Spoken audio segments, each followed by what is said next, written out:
Bonjour à tous chers mortels, c'est Ragnar, on se retrouve avec les nouveautés du jour. Alors, du coup, on attaque avec des mangas qu'on m'avait conseillés, donc ça faisait partie, voilà, des mangas conseils. Voilà, j'étais tombé sur deux mangas, donc c'est de là pour l'instant. On va commencer par celui-là.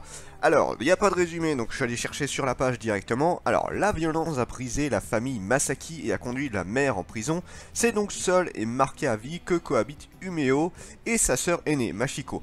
Et le élève bagarreur, Umeo est assez mal dans sa peau un jour alors qu'il entrouvre la porte du gymnase de son collège. Il tombe sur un entraînement d'aïkido. Fasciné, il s'imagine que cet art martial japonais pourrait le rendre plus fort que tout le monde. Il fera ainsi la connaissance du professeur Daniel, grand aikidoka devant l'éternel qui l'invitera à canaliser sa colère et à chercher sa voie. Mais pourra-t-il sortir de la spirale de la violence? Et c'est un petit peu tout l'intérêt du manga. Oui, je l'ai torché hier assez rapidement. J'ai lu le premier tome le matin et j'ai voulu la suite directement. Donc, je ne donnerai pas mon avis tout de suite sur le manga. Je vais pas trop m'étendre sur là-dessus parce que en fait je vais faire, comme je l'avais dit, je vais faire une vidéo très vite. Alors peut-être aujourd'hui si j'ai le temps, je sais pas garantir 100%, mais en tout cas demain sûr à 100%. Voilà, c'est vraiment un manga que j'ai beaucoup apprécié et je remercie celui qui me l'a conseillé et je te dirai plus de détails demain ou ce soir. Voilà. J'ai quand même montré quelques images. C'est vrai que j'ai pas montré quelques images. C'est un manga qui est assez vieux de mémoire, en tout cas qui a l'air assez vieux vu les dessins, mais je le trouve pas mal. Je le trouve vraiment sympathique. Et je vous parlerai de tout ça plus tard du coup. Ensuite, celui-là par contre je l'ai pas encore lu, je vais le lire juste après. Kid and the Slurp, donc un de mes collègues qui a pas été très fan de ce manga, mais on verra du coup si je vais aimer ou pas. Alors, pour le résumé, à la fin des années 60, alors que le Japon occupé fait face à de grands changements sociaux, la musique venue des États-Unis va faire naître entre deux adolescents que tout oppose une amitié complexe. Kaoru vient tout juste d'emménager en ville, d'un naturel solitaire et studieux, il n'a pas pour habitude de se mêler à ses camarades de classe. Et pourtant, sa rencontre avec le bagarreur Santaro va radicalement changer sa vie. La chronique d'une jeunesse bercée par le jazz des années 60. C'est dit des 60, c'est un peu dit bizarrement. Donc voilà, j'ai pas la moindre idée de ce que ça parle. On va voir. On va voir. Donc est-ce que je vais aimer ou pas? Ce sera la grande question. En tout cas, pour Evil Earth, j'ai beaucoup aimé pour l'instant. Et ça, c'est juste après. D'ailleurs, c'est la prochaine lecture que je dois faire. Ensuite, je l'attendais, la Reine d'Égypte, 5ème tome, ça fait un bail que je l'attendais ce tome-là. Alors, la Reine d'Égypte, je sais pas combien de tomes ça va faire parce que l'auteur ne voulait pas que ça dure trop longtemps, apparemment ça dépassera pas les 10 tomes de ce qu'on sait. Alors, de l'histoire, il y a eu que quelques reines d'Égypte qui ont marqué l'histoire, donc Cléopâtre.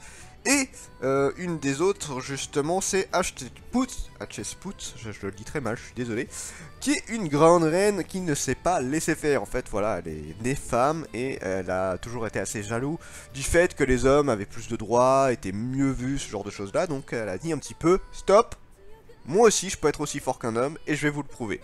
Donc voilà, elle va mener le pays à sa manière, donc d'une manière assez bien d'ailleurs, en se battant du coup contre ceux qui sont contre elle et surtout contre le clergé, voilà, enfin la religion, tout ça, qui sont pas forcément d'avis que ce soit elle, la reine, ceux qui sont pas de son côté, après il y en a quand même qui le sont, voilà, c'est un peu une lutte de pouvoir. C'est vraiment très sympa si vous aimez tout ce qui est histoire, ça vaut le coup, et même ne serait-ce que pour la découverte de cette reine, je trouve ça vraiment génial, c'est vraiment un très bon manga à mon goût. Ensuite, et si je dis pas de bêtises, c'est le dernier tome, je vais juste vérifier. Attends. Je regarde juste. Dernier chapitre, c'est ça. Alors bon, le manga est mouse costaud, hein, il est ultra grand, tiens juste, je vais prendre un autre pour vous montrer. Voilà, il se fait presque 2 tomes, hein, le manga là. Donc c'est la fin du manga, donc je ne vous montre pas d'extrait, je ne montre jamais d'extrait du dernier tome, sauf quand je me rends pas compte que c'est le dernier tome, ça m'arrive des fois. Que j'ai suivi depuis le début et que j'ai hâte de voir la fin, pour le coup. Et il faut pas que je me spoil, j'ai failli regarder la fin, faut pas que je regarde. Ça c'est toujours le truc compliqué, c'est que j'adore feuilleter les mangas, mais il faut pas le faire quand c'est les derniers tomes.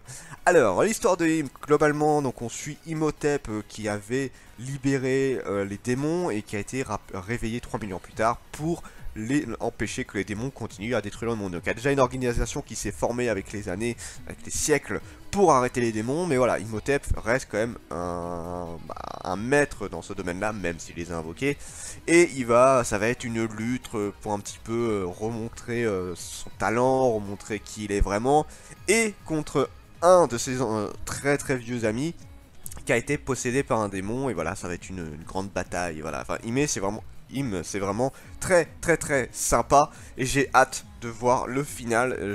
Alors malheureusement j'ai une bonne pile de manga avant de tomber sur Im, mais en tout cas je vais le lire très vite, et j'ai hâte. Les thèmes Égypte, c'est un peu fini ces derniers temps, remettons-en un petit peu s'il vous plaît.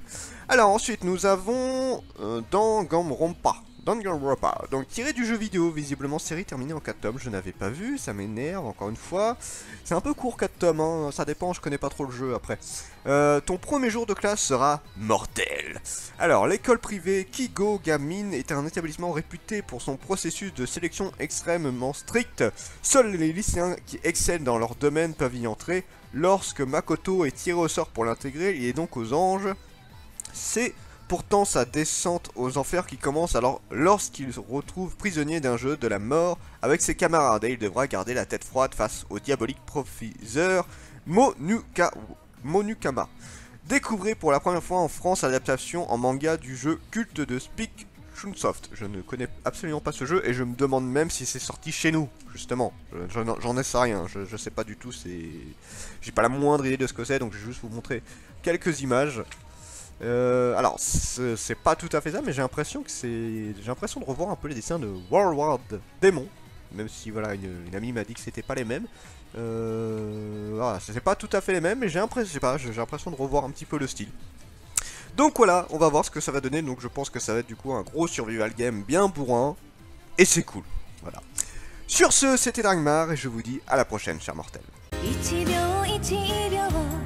光る砂粒だね一粒もこぼせない忘れない